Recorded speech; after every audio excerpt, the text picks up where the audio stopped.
Ini apa Indra ya? Belum matang juga nih. Assalamualaikum. Waalaikumsalam. Alhamdulillah sehat-sehat. Gimana Pak Lutfi? Sama sehat juga. Alhamdulillah. Macet perjalanan itu gimana ini? Biasalah Jakarta, macet ini. Iya. Mohon maaf nih, telat nih saya Iya. sedikit. Barusan habis konser kebangsaan. Nah ini kita ala-ala Betawi. Pantas penampilannya rada beda gitu hari Oh, ini. gimana cerah? Iya. Cerah. Sudah ini kayak apa Sepitung ya gitu ya. Iya nih, kita 17 Agustus kan harus bergairah penuh cinta. Maka saya juga bawa buku nih, Cinta Semester Pertama. Padahal saya udah terakhir sebetulnya. Oh iya. Ada satu juga nih tadi, kayaknya Bang Nabil mau datang juga. Menang juga. Iya, mau datang katanya mau ikut-ikutan dia. Diskusi-diskusi. Iya, mau tambah cepat muda apa cepat tua ya, saya kurang tahu nih. Nah, kita tunggu aja, tapi kita Siap. seruput dulu nih Pak. Haus.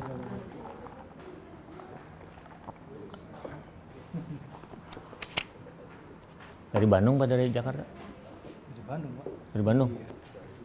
Assalamualaikum. Waalaikumsalam. Aduh, Paling gimana? lama saya nih. Maaf ya, maaf Pak. Siap. Apa kabar? Apa kabar? Alhamdulillah. Indra. Udah sehat. Alhamdulillah sehat. Kenapa nih Bang Nabil mau ikut nongkrong sama kita? Ntar tambah muda loh. Alhamdulillah kalau tambah muda banget. Balik. Maaf Pak. Waduh, tuh buku berat kayaknya. Lagi iseng baca Pak. Oh, mantap lah. Inklusi. Aduh, inklusi ya. Jadi nggak apa-apa kan nih? Saya anak muda ngobrol sama Oh, yang boleh dong. Karena saya senior. Saya bilang belum merasa ujur saya. saya nggak bilang ujur. Saya bilangnya senior Pak. Gimana Bapak? Udah lama ada tadi di sini? Belum. Saya juga terlambat ini. Kalau Pak Mubalik ini kan selalu on time gitu. Contoh teladan. Iya. Saya yang malu nih. Mencerminkan apa nih? Anak muda telat nih. Aduh. Ini teladan, saya setengah teladan. Saya telat datang pulang duluan. Yang penting telah datang kan. Datang. Iya. Gimana? Saya udah ketinggalan apa aja nih obrolan nih. Oh, baru ngobrol baru sebentar aja. Ini juga bukunya belum Berarti dibaca. aman lah ya. Saya belum ketinggalan banyak nih. Iya. Gimana kemarin ikutan 17-an juga? 17-an Pak di Lenteng Agung. Oh, Lenteng Agung. Seru kan sih? Rame. Seru. Biasa. Sekarang tuh lagi viral ini Pak. Kalau misal teman-teman pada lihat TikTok gitu kan, wah. Sekarang TikTok saya tuh FYP-nya yang masuk ke header kan, timeline utama itu semua tentang 17-an Pak. Iya. Yang di kantor, yang di mana kampung. Wah, itu menarik banget tuh, ada yang emang benar-benar nyebrang sungai, Panjat Pinang. Jadi memang saya rasa emang masyarakat itu udah lama kangen Antusias 17-an secara langsung gitu kan. Karena beberapa waktu lalu kan kita dilanda pandemi Covid, 17-annya Itu juga. juga menggambarkan kayaknya gairah cinta tanah air itu masih sangat kuat ya. Bener banget. Tapi yang viral kemarin itu Farel ya. Farel. Yang itu lagu itu anak kecil tuh di sana gitu kan. Terus bule panjat pinang. Panjat Pinang. Iya itu. Itu kan contoh-contoh gimana anak-anak muda, teman-teman itu emang Berbaur ya. Iya. Jadi kayak pas kalau acara perayaan-perayaan itu kayaknya nggak ada lagi orang bicara soal identitas ya. Apakah dia suku agama apa? Apalagi kalau Panjat Pinang tuh nggak ada nanya saya mau naik agama kamu apa gitu. Baru tunggu dulu nggak mau gitu, nggak ada ya. Nggak ada Pak. Bagus memang. Baiknya tuh nuansa kemerdekaan itu terus dijaga gitu. Siapa?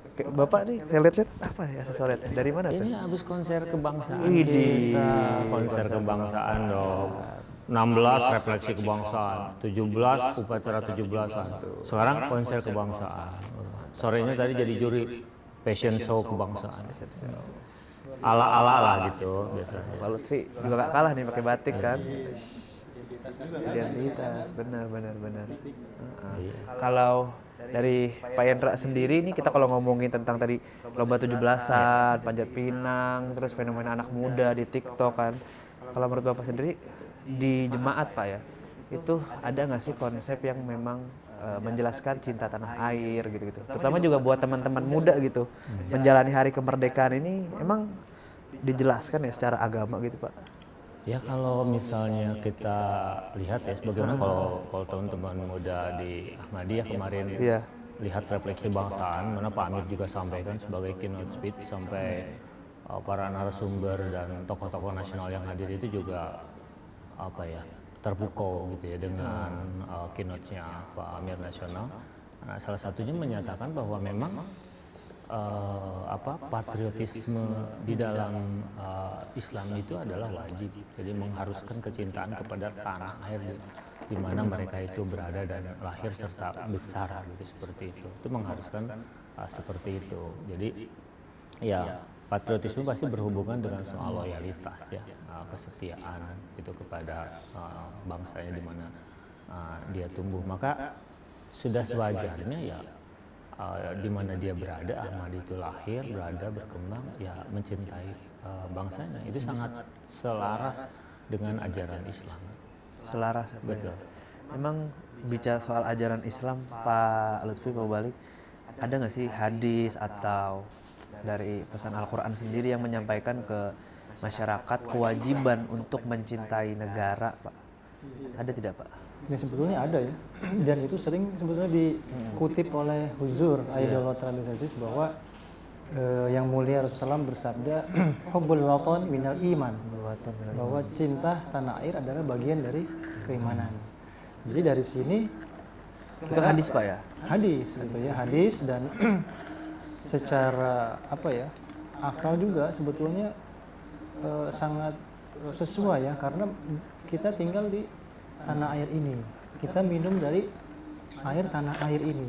Masa sih kita tidak mencintai tanah air? Kan logika seperti itu kan. Nah, cuma memang sayangnya ya, beberapa saudara muslim kita ini meyakini bahwa hadis ini doif atau palsu, Pak. Oh, ada perdebatan Ada juga, perdebatan Pak, di dalam mazhab-mazhab Islam sendiri gitu ya. Sehingga ya ini memancing beberapa generasi muda juga bisa katakanlah melawan pemerintahan. Banyak yang terinfluence karena pengaruh. Karena ini mana hadisnya palsu. begitu. Nah, jemaat sudah menjawabnya gitu ya. Sebetulnya ya nggak mungkin lah dijelaskan di sini karena panjang, tapi paling tidak itu sebetulnya hadis, dan ada yang meriwayatkan juga. Contohnya ini adalah ahli hadis ya. Beliau ini Allamah Asyuyuti ya, Jalaluddin Asyuyuti dalam kitab beliau itu beliau mencantumkan hadis ini, hubbul watan minal iman. Beliau ahli hadis, ahli matan, ahli sanad, rijalul hadis ya. Dan terkenal lah. Beliau adalah seorang ulama terkenal pun menuliskan hadis ini. Jadi hadis ini ada gitu. Saya Dan baru tahu, Pak. Iya. Kalau mencintai negara itu ada hadisnya gitu. Secara langsung kalau memang udah ada hadisnya, terus kita melaksanakan 17-an, bagian dari mencintai negara, terus itu adalah bagian dari pahala ibadah juga kan, yang ibadah yang menghasilkan pahala ya menurut saya. Bisa bilang gitu, Pak ya? Betul. Bisa dibilang kayak gitu. Menarik juga, ternyata ada hadisnya. Jadi Bapak berpakaian seperti ini merayakan 17-an, Bapak juga merayakan pakai batik, itu termasuk ibadah juga. Gitu ya. Saya baru tahu. Nah, kalau bicara soal kemerdekaan 17 Agustus, Pak, di Jemaat Ahmadiyah sendiri, itu bagaimana menanggapi hari kemerdekaan itu, Pak? Dan kita punya nggak sih, Pak, di Jemaat Ahmadiyah tokoh-tokoh yang memang ikut memperjuangkan kemerdekaan Indonesia ini, Pak? Iya, kita punya ya, dan sebetulnya banyak, dan ada yang tercatat, ada yang tidak tercatat begitu. Di antaranya misalnya Pak Maulana Said Shah Muhammad Sadiq ya. Beliau adalah seorang mubalik asal India. Beliau tiba di Indonesia sekitar tahun 1936. Nah, kemudian juga ada Raden Muhammad Muhyiddin ya. Beliau adalah ketua Ahmadiyah Indonesia yang pertama ya. Betul.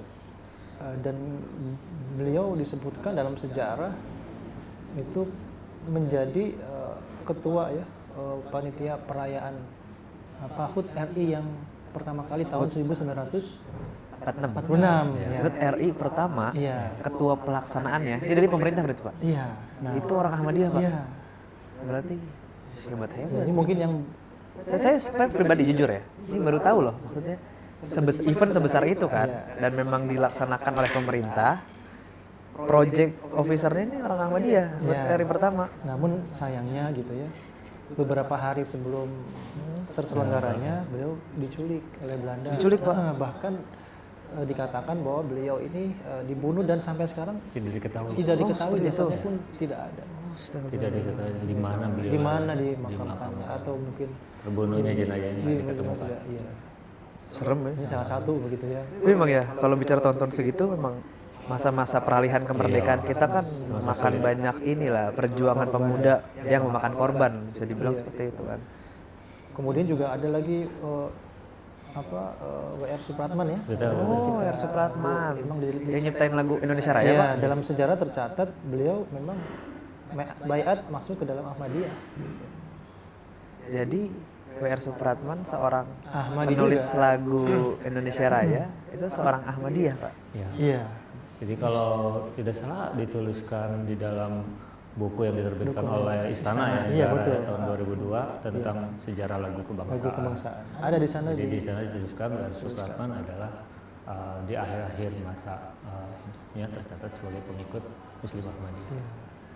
Itu sih bisa dibilang kalau misalnya akhir-akhir masa hidupnya secara nggak langsung beliau meyakini Ahmadiyah sebagai ajaran yang paling benar lah kan di masa-masa akhirnya kan, beliau kan. Iya.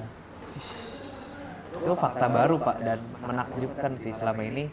Ya kita kan orang Ahmadiyah banyak dipersekusi, dibilang mengganggu stabilitas di masyarakat. Iya. Kita dibilang meresahkan kan, Pak, gitu kan. Alasan-alasan masjid-masjid kita kan, kalau kita bicara balik sedikit tentang kenapa masjid-masjid Ahmadiyah disegel kan, alasan yang paling kuatnya itu kan yang paling banyak disuarakan sama teman-teman ulama itu, Ahmadiyah mengganggu keresahan warga, keberadaan Ahmadiyah buat nggak nyaman. Secara nggak langsung dengan W.R. Supratman sebagai orang Ahmadiyah itu membuktikan kita itu bukan meresahkan tapi berkontribusi buat masyarakat nusa dan bangsa seperti itu ya. Ya PR-nya kan tentu soal literasi ya.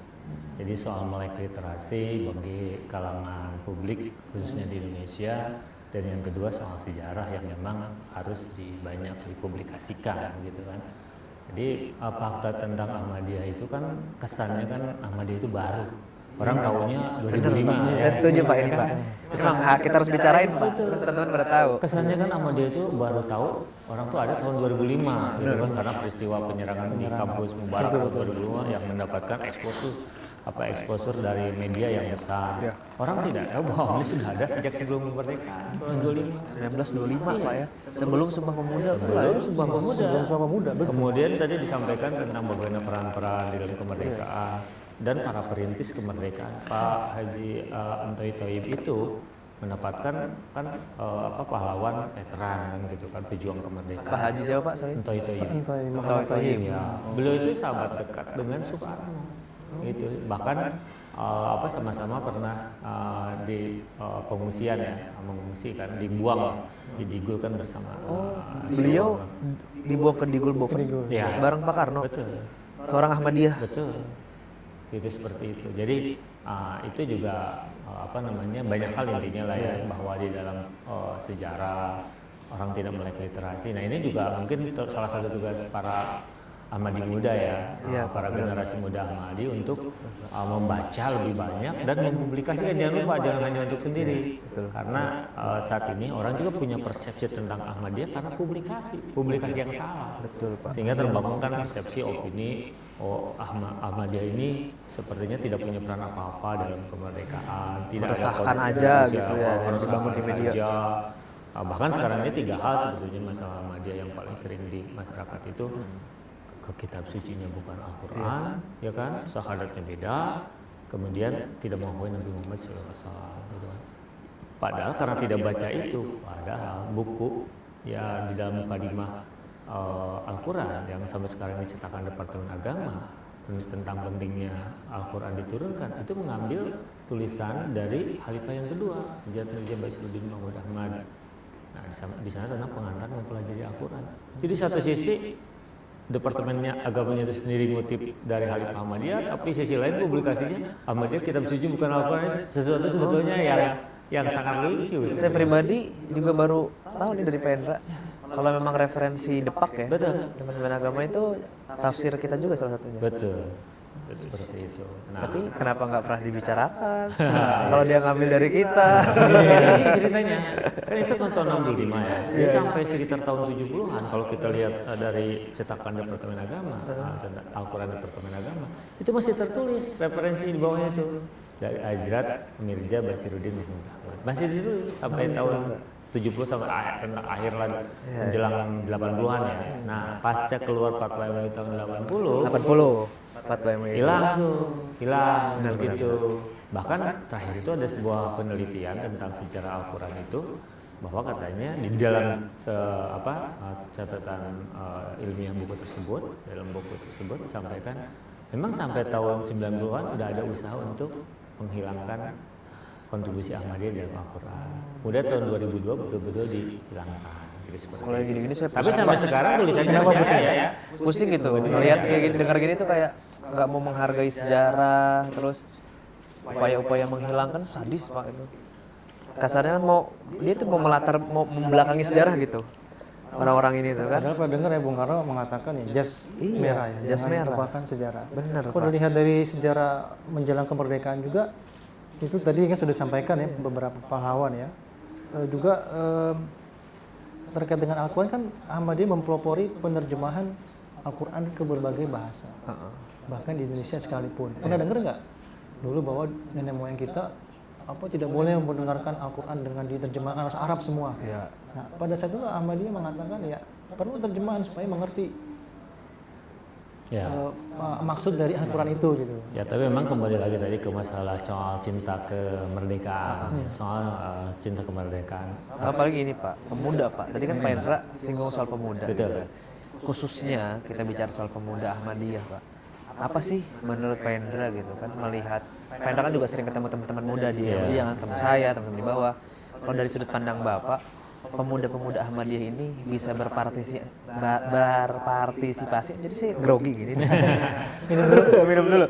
Oke, Jadi bisa berpartisipasi. bisa berpartisipasi lebih besar nggak sih buat negara kita, atau partisipasi apa sih yang bisa anak-anak muda berikan gitu secara sederhana seperti itu? Saya yakin isinya di sini pasti menarik ya buku ini. Tapi sebagaimana kita tahu, kalau kita bicara cinta itu nggak ada tanpa pengorbanan. Karena dengan pengorbanan Filosofis sih, udah filosofis. akan masuk ke soal komitmen, kesetiaan, Iya. loyal. Loyal. Jadi jangan pernah berharap bisa setia kalau kita nggak pernah berkorban. Tapi pengorbanan tidak akan ada tanpa cinta. Jadi kecil-kecilan aja. Kalau para pejuang itu kan memperjuangkan nyawanya, gitu kan, nggak tahu masa depan kayak gimana, tapi dia udah langsung mengorbankan nyawanya tanpa pikir 2-3 kali gitu kan untuk Indonesia merdeka ini. Jadi kalau hari-hari ini kita misalnya mau melakukan sesuatu masih mikir ini itu dan itu kan aneh ya. Nah, dalam rangka misalnya mau menyemarakan kemerdekaan itu buat konser kebangsaan ini saya sengaja nih Pak Kang Nabil beli sepatu Coba bisa apa? Coba dibuka. Wih. baru bener. hanya buat konser kebangsaan berkorban untuk Ini bagian dari pengorbanan ya, Iya, Pak. berkorban dong. Sesederhana itu sebenarnya ikut merayakan. Bisa dilakukan Dan kalau kita tarik ke opini awal mau balik, bagian dari ibadah, Pak. betul. Dapat pahala. Nah, cinta itu kan butuh pengorbanan yang terpaksa kita bukan terpaksa dengan sukarela kita mengeluarkan dana nggak untuk hal tersebut. Kenapa? Jadi kita nanti akan tumbuh rasa kesetiaan. Nah, kalau kita bisa apa sih hal yang lain yang bisa dilakukan oleh para generasi muda untuk memaknai kemerdekaan atau memberikan kontribusi sangat banyak. Tapi salah satu apa yang paling utama prioritas saat ini itu adalah soal tadi literasi. Maka kita anak muda sekarang kan dunia digital. Kita harus punya kesadaran penuh untuk mempublikasikan dengan baik. Jadi tentang apa-apa yang ada di dunia maya itu kita harus isi dengan sebaik mungkin. Viralnya viral kebaikan lah. Nah, baca habis itu dibuat video-video pendek, ditulis ya, kemudian didistribusikan di sosial media, hal yang bisa membantu Indonesia menjadi lebih inklusif, lebih damai, terus setara. Itu yang paling penting. Amin. Nah, Nah, kalau melihat kita fenomena beberapa tahun lalu kan itu sering dengar kata radikalisme, Pak. Nah, penting juga nih kita bicarakan di sini mengingat kemarin situasi kemerdekaan, perayaan cinta tanah air. Kira-kira peran-peran pemuda dalam upaya menangkal radikalisme itu apa, Pak, yang bisa dilakukan teman-teman muda jemaat, Pak?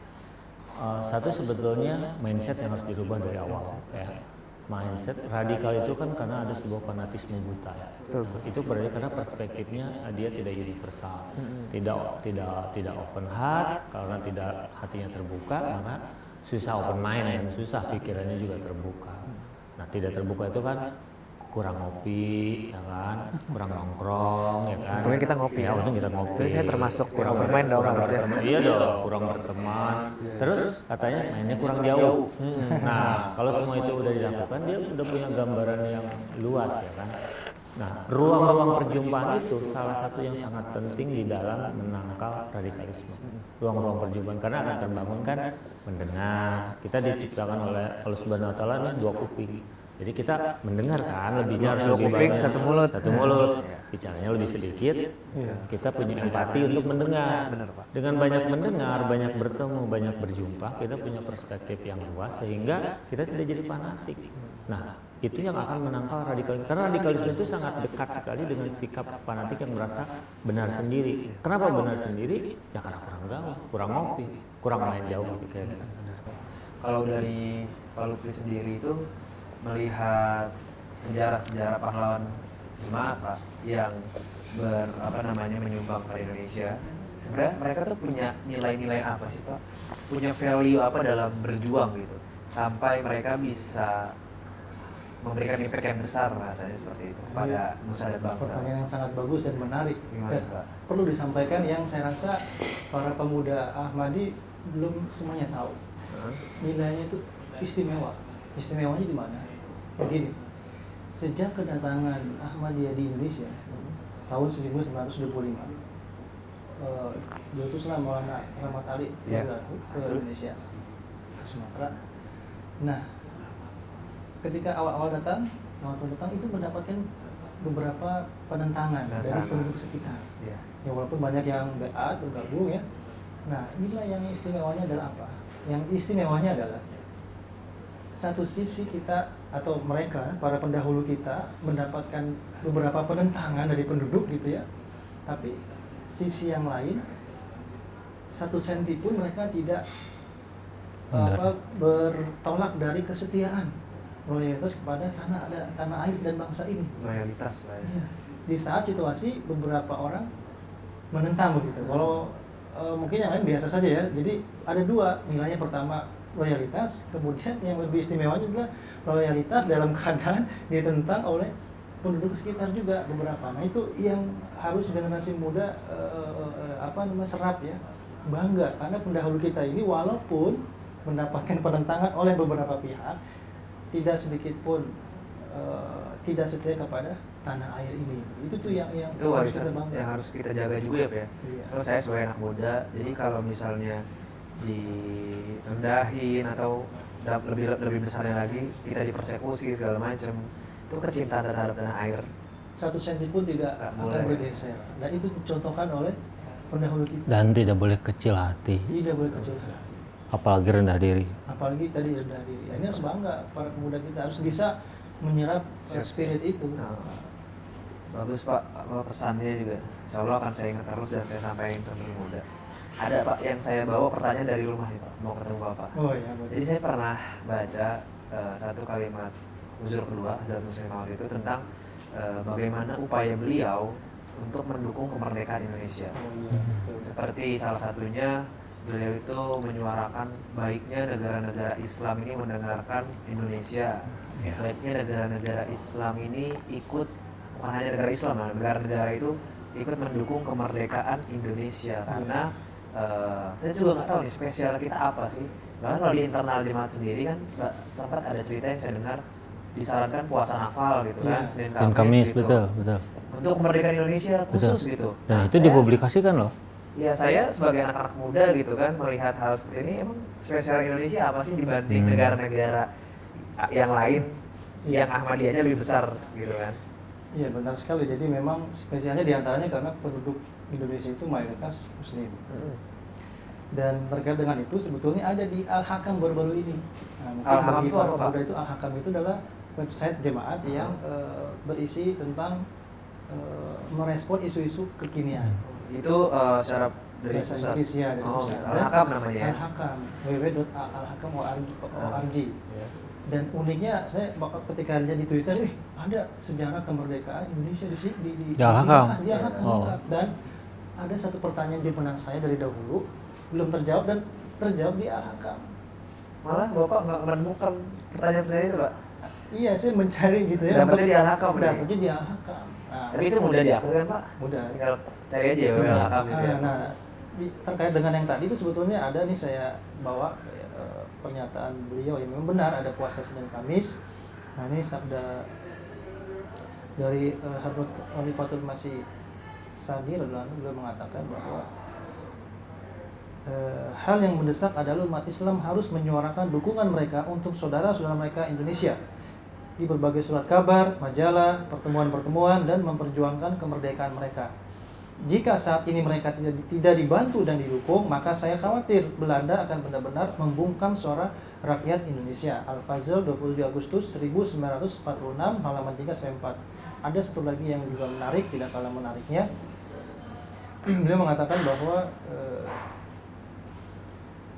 ada sekitar 70 juta muslim di Indonesia yang berasal dari satu bangsa, berbicara bahasa yang sama, dan juga memiliki keinginan untuk bersatu.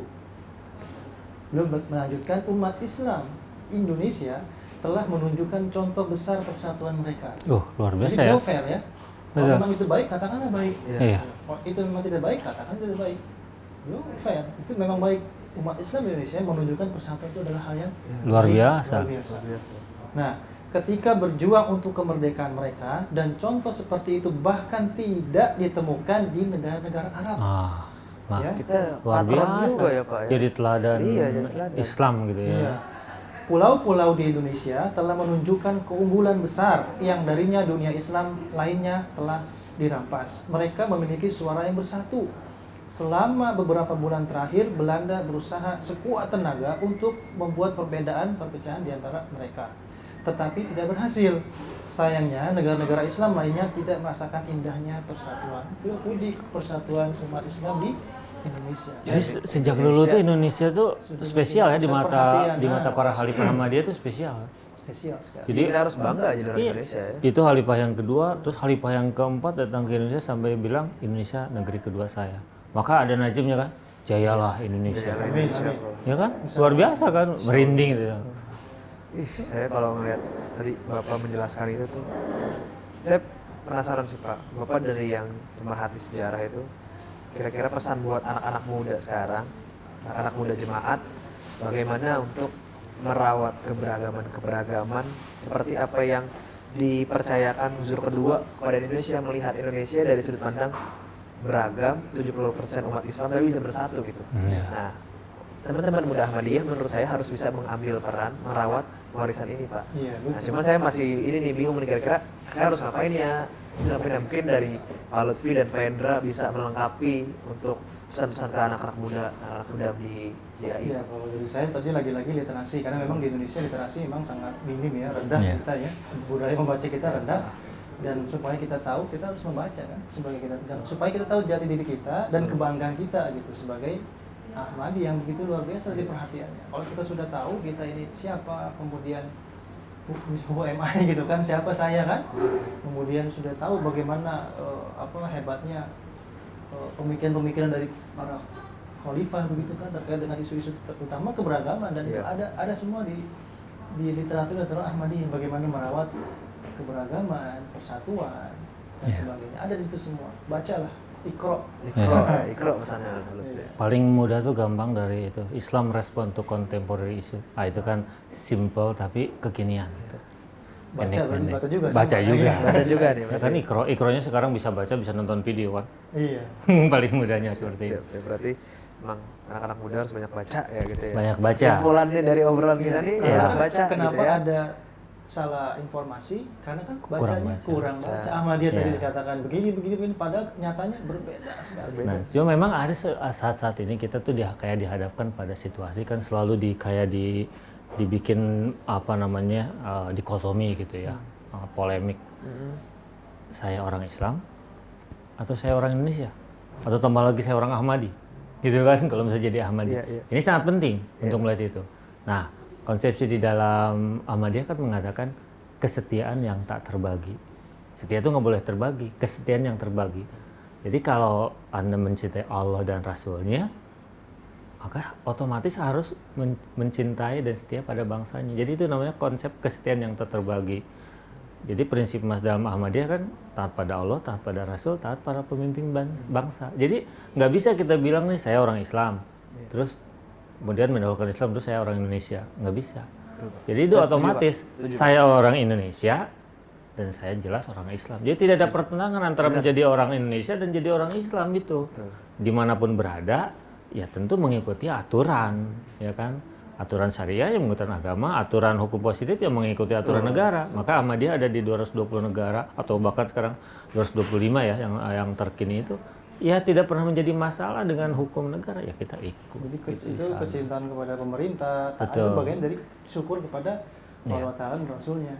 Cuman mungkin ada yang bertanya, Pak Hendra, kalau misalnya pemerintahannya menindas, nah bagaimana? Oh, Nah, itu coba. sebetulnya yang saya Yang katakan, baca togut, lagi. pemerintah yang togut gitu ya. Menindas lah gitu ya. Ah, Ya kan yang menindas, pemerintahan muslim pun bisa menindas kan? Betul. Ya, nah, jadi pemerintah manapun bisa menindas. Nah, bagaimana jika umat muslim ya ditindas oleh pemerintahan, tertindas lah begitu ya. Nah lagi-lagi literasi Ahmadiyah itu menjawab, mencerahkan bahwa Islam itu universal, Islam itu cenderung perdamaian, tidak konfrontasi gitu, memberontak dan sebagainya. Nah ketika misalnya gitu ya, terburuknya pemerintah itu menindas Ahmadi atau Muslim ya kan yang disampaikan oleh Ahmadiyah kan nilai-nilai universal Islam juga begitu ya. Ketika pemerintah menindas, jalan utamanya bukan melawan, memberontak, tetapi hijrah. Dari sini hebatnya Islam itu universal demikian, tidak pernah mengancam pemerintahan manapun. Jadi para Ahmadi dimanapun berada, kapanpun selalu taat kepada pemerintahan yang berkuasa. Jika pemerintahnya pun menindas, ya dia tidak akan melawan, maka dia hijrah saja kan luas bumi. Sebagaimana Rasulullah dulu ya. Ya. Mekah ditindas, hijrah. Jadi dikejar, tidak ada jalan yang tapi gitu. dikejar-kejar ya berusaha mempertahankan diri. Pada saat mau menang harusnya menindas atau bisa menyingkirkan, tapi memaafkan. Tuh luar biasanya Islam kan. Jadi Seperti tidak ada itu. hal yang mentok atau apalah gitu katakanlah di dalam Islam itu hebatnya. jika diturunkan levelnya ke Hudam, Pak, bukan hanya dituntut untuk percaya kepada pemerintah, tapi berkhidmat juga di janji Hudam kan jelas. Iya. Berkhidmat kepada agama, nusa dan bangsa. Itu Itulah jelas sudah. poinnya itu. Itu hebat banget loh. Itu udah jelas itu bagi Hudam. Dan ada contoh lagi yang luar biasa dari Profesor Abdul Salam. Ya. Beliau sudah tertindas, ya kan? Dalam artian kan dulu sebagai apa Nobel Prize yang pertama Muslim pertama tahun 1979 ya, yang mendapatkan Nobel Prize, bangga-bangga, tapi kemudian beliau karena sebagai Ahmadiyah disudutkan begitu. Tetapi walaupun tertindas, tapi beliau tidak mau, itu hebatnya gitu, ya. Hebatnya sudah tertindas, tapi masih setia kepada negaranya. Contoh yang luar biasa yang saya rasa tidak mudah dilakukan. Nah itu dilakukan oleh Pakistan ya. Tapi menurut saya contoh terbaik bagi orang Indonesia yang sampai sekarang tuh saya tidak mampu berkata-kata melihat orang Lombok. Orang Lombok hidup sudah sebetulnya sejak tahun 2000 ya di Serang, tapi hidup dalam pengungsian itu sudah sejak 2006 kan. Artinya sudah 16 tahun hidup dalam pengungsian. Bahkan kemarin yang dalam refleksi kebangsaan, salah satu mubalik yang baru lulus, dia besar di pengungsian, ukuran pengungsian bayangkan satu keluarga 3x4, bagaimana bisa hidup, ya kan? Tapi mereka sampai sekarang bahkan setiap acara 17 tentu naik ke Gunung Rinjani mengibarkan bendera putih, bayangkan. Masih cinta ya menegeri. Cinta sama negeri walaupun padahal hidupnya udah ditekan, dulu pernah dibuka juga itu loh, diambil. kesempatan dan apa namanya untuk suaka ke Australia. Mereka tidak mau. Karena tidak mau mempermalukan bangsa Indonesia, dia masih tetap cinta pada Indonesia betapapun. Nah, inilah memang di dalam ini dikatakan kan katanya loyalitas itu membutuhkan kesabaran dan ujian akhlak itu di sana. Jadi kalau soal setia itu tentu harus dalam keadaan sulit kan seperti itu. Dan saya Baru teruji ya, Pak, ya, saya sangat respect pada saudara-saudara kita Ahmadi di Lombok. Bahkan dalam pengorbanan pun selalu menjadi yang 5 besar. Luar biasa. Bayangkan hidup di pengungsian, kehilangan harta benda, keamanan, jaminan keamanan dan pendidikan segala macam, tapi bukan cuma setia, bahkan berdaya. Ini harus jadi inspirasi anak-anak muda yang hari-hari ini Betul, Pak. misalnya Betul. ya ngeluh ini, ngeluh itu, ngeluh ini. Baru sedikit aja udah. Dan mereka hidup 14 tahun di pengungsian pada kuliah. Saya kalau gitu tuh pusing terheran-heran, Pak. Kok bisa ya? Terakhir saya dengar Masih mencintai. anak mudanya yang perempuan itu sekarang di Jerman. Masya Allah. Mau kuliah tuh udah kerja tuh. Bayangkan dari pengungsi menjadi orang terpelajar ke Jerman. Ini contoh. Jadi kalian anak-anak muda Ahmadi di Indonesia harus bangga. Itu harapan saya jadi pemuda dan pemudi atau generasi muda Ahmadi itu harus bangga jadi Ahmadi dan jangan lupa bahagia. Iya, nggak boleh nunduk ini. Harus bangga dan bahagia. Mungkin satu lagi, dan jangan jadi pembaca sejarah tetapi menjadi Pelaku. sejarahnya. Betul. Baik, itu aja mungkin. Bukan cuma jadi pembaca sejarah ya. Itu bagus tuh. Bagus, Pak. Bagus. Orang-orang tua senior kita sudah memberikan fondasi sejarah. Jalan. Kita harus menjadi pelaku sejarah. Anak muda harus berani nih Jadi berbuat. pelaku sejarah. Itulah makna kemerdekaan. Merdeka. Merdeka. Keren. Oke.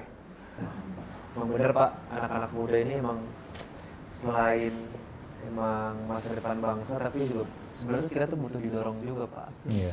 Dorong biar tergerak. Jadi pembuat sejarah. Pelaku sejarah. Benar. Waduh. Kayaknya kita udah mau tutup nih. Nggak terasa ya? Nggak terasa nih. Kayaknya baru bentar ya. Belum lama saya nyampe nih. Kasian Pak Lutfi nih. Kalau saya baru, Pak Lutfi dari tadi. Iya. Tapi ya selalu ada pertemuan, berarti bukan ada perpisahan. Bener, ada pertemuan selanjutnya. Betul. Mungkin lah Pak, gak enak. Iya. Oke. Kita lanjut di nanti kabar-kabaran di WA. Siap. Saya telepon kapan-kapan kita ngopi-ngopi lagi kayak gini. Baik. Saya ajak teman-teman muda biar makin Karyawannya sudah nungguin Iya. takut mau pulang. Ngopi, ngobrol penuh inspirasi. Nah. sama belum bayar. Ya. Kita bubar dulu. Ini kacamata saya ya, Pak. Ya, berarti udah ansor.